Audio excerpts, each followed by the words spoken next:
Hello everyone, मैं doctor प्रगति गुप्ता और आज इस वीडियो में हम बात करने वाले हैं कैसे बीपी और शुगर को नज़रअंदाज करने से, नेग्लेक्ट करने से आपको लकवा तक भी हो सकता है। इनिशियली जो भी पेशेंट सफ़र कर रहे होते हैं, उनका हाई ब्लड प्रेशर हो रहा होता है या शुगर लेवल्स बढ़ रहे होते हैं, तो वो नॉर्मली इसे इग्नोर करते हैं और बोलते हैं कि थोड़ा बहुत तो है, बढ़ गया तो क्या हो गया, दवाई कभी खा लिया कभी नहीं खाया।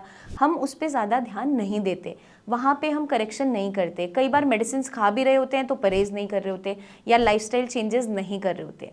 तो उस कंडीशन में हमें क्या देखने को मिलता है कि ये जो बीमारियां हैं, ये जो मेटाबॉलिक डिसऑर्डर्स है, ये आगे चलकर एक बड़े न्यूरोलॉजिकल डिसऑर्डर में टर्न हो जाती है, जो है आपका पैरालिसिस। तो आज से ही आपको भी ध्यान देना है कि अगर आपके बीपी वैल्यूज बढ़ रही है, शुगर बढ़ रही है, तो उसको इग्नोर ना करते हुए हमें उस पर ध्यान देना है, अपनी डाइट में चेंजेस लेकर आना है, एक्सरसाइज करना है, साथ में मेडिकेशन जो आपको डॉक्टर बताते हैं वो रेगुलरली लेना ज़रूरी है। क्योंकि कुछ लोगों के माइंड में ये होता है कि अगर हमने एक बार दवाई खानी स्टार्ट कर दी तो हमें उसकी आदत हो जाएगी। आज आप इस चीज़ को समझ लीजिए कि मेडिसिन अगर आपके शुगर वैल्यूज़ और बीपी को अच्छे से कंट्रोल करके रख रही है, रेगुलरली आप खा रहे हो, तो कोई तकलीफ नहीं है। बस आपको अपनी डाइट और लाइफस्टाइल से मैनेज करना है कि आप मिनिमम डोज पे उसको मैनेज कर सको।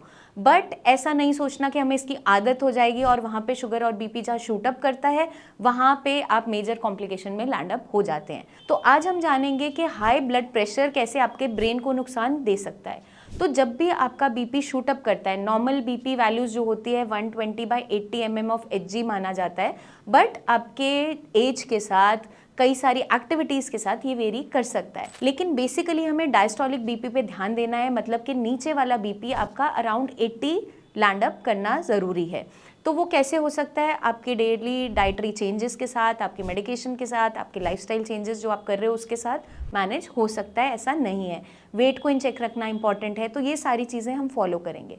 अब जब आपका बीपी बढ़ता है बॉडी के अंदर, तो ब्लड वेसल्स पे बहुत ज़्यादा प्रेशर क्रिएट होता है, क्योंकि जो आपका बीपी है वो क्या है, जितनी स्पीड से आपका ब्लड फ्लो कर रहा है ब्लड वेसल्स के अंदर, वो रेट काउंट किया जाता है कि वो कैसा चल रहा है। तो कभी कभार जो लोग स्मोकिंग कर रहे हैं, निकोटीन का यूज़ ज़्यादा कर रहे हैं, किसी ड्रग अब्यूज़ के अंडर होते हैं, तो एकदम से उन्हें जो फील गुड फैक्टर मिलता है, एक हिट मिलता है, वो उस टाइम पे क्या होता है कि एकदम से आपका ब्लड बहुत तेज़ी से वेसल्स में रश करता है।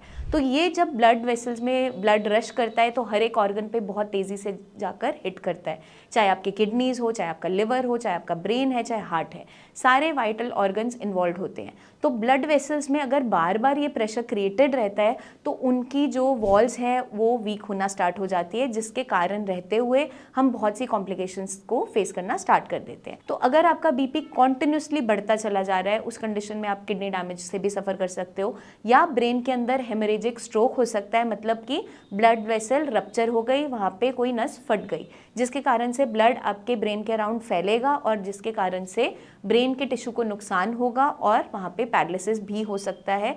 आपकी बॉडी जो है वो अच्छे से फंक्शन नहीं कर पाती, मसल कोऑर्डिनेशन नहीं हो पाता। दूसरा आपका होता है इस्चेमिक स्ट्रोक, जिसके अंदर क्लॉट फॉर्मेशन होता है। किसी भी कारण से वहाँ क्लॉट फॉर्मेशन हुआ, चाहे आपका बीपी बढ़ रहा था, शुगर बढ़ रही थी या कोलेस्ट्रॉल बढ़ गया था, क्लॉट जहाँ पे बना वो एकदम से ब्रेन के कुछ हिस्से तक ऑक्सीजन सप्लाई नहीं जाने देता, जिसके कारण से ब्रेन का वो टिश्यू डेड हो जाता है। और जो ब्रेन हमारी बॉडी की फंक्शनिंग संभाल रही होती है, जो स्पेसिफिकली वो हिस्सा संभाल रहा होता है, वो हैम्पर होनी स्टार्ट हो जाती है। वो स्पीच भी हो सकती है, वो आपकी मूवमेंट भी हो सकती है, वो कुछ भी हो सकता है जो एक्टिविटी वो कंट्रोल कर रहा है, चाहे आपकी विजन है, चाहे आपकी सेंस ऑफ स्मेल है या टेस्ट है। तो ये सारी चीज़ें होना स्टार्ट हो जाती है। अब जिन लोगों में डायबिटीज़ काफ़ी लंबे टाइम से बनी हुई है, हाइपर डायबिटिक है, मतलब शुगर वैल्यूज इन चेक आ ही नहीं रही है, दवाइयाँ खा रहे हैं या लापरवाही बरत रहे हैं या कंट्रोल में नहीं हो पा रही, वहाँ क्या होना स्टार्ट होता है, वहाँ आपकी ब्लड वेसल्स तो हार्म होती है, साथ में नर्व की इन्वॉल्वमेंट भी होनी स्टार्ट हो जाती है। तो आपने सुना भी होगा डायबिटिक न्यूरोपैथी, मतलब आपके हाथ पाँव की उंगलियां बहुत सुन सी रहती है, आपको ऐसी सेंसेशन रहती है पैर में जैसे गद्देदार सा महसूस हो रहा है। पेशेंट्स बताते हैं क्योंकि उनका वो हिस्सा नम होना स्टार्ट हो जाता है, वहाँ पे उन्हें कोई सेंसेशन ज़्यादा अच्छी नहीं रह पाती।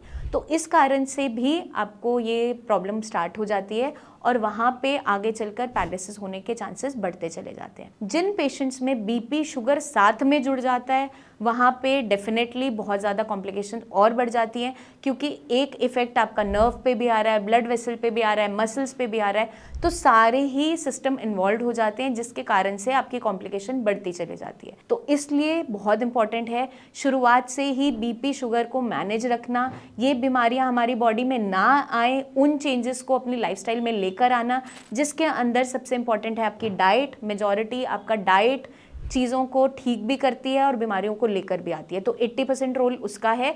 बाकी आपका आ जाता है लाइफस्टाइल चेंजेस जो भी रहते हैं, चाहे मोबिलिटी एक्सरसाइजेस है, चाहे आपका वेट इन चेक रखना है, चाहे आपको स्ट्रेस से दूर रहना है, नींद पूरी लेना है, ये सारी चीज़ें मिलकर ही आपको हेल्दी रखने में हेल्प करती हैं।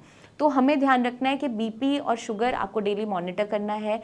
डॉक्टर से मिलिए। अगर आपकी दवाइयाँ ऑलरेडी आप बीपी की खा रहे हो, उस पर भी बीपी कंट्रोल नहीं हो रहा, तो डॉक्टर से मिलिए। मेडिसिन चेंज करने का टाइम हो जाता है, या फिर लाइफस्टाइल चेंजेस लेकर आने होते हैं। अपनी डाइट में सॉल्ट का ओवर यूज़ रोकिए, चीनी से बनी हुई एक्स्ट्रा जो हम शुगरी आइटम्स का इंटेक कर रहे हैं उसको आप कंट्रोल कीजिए, कार्बोहाइड्रेट्स की मात्रा कम लीजिए। ये छोटे छोटे चेंजेस ही आपको बड़ी बीमारी से बचा सकते हैं। तो मैं उम्मीद करती हूँ ये वीडियो काफ़ी हद तक आपको जानने में, समझने में मदद करेगी कि कैसे बढ़ता हुआ बीपी शुगर आपको लकवा भी आगे चलकर दे सकता है। तो आज से ही आप ध्यान देंगे कि अपनी बीपी शुगर को रेगुलर बेसिस पे मॉनिटर करना है।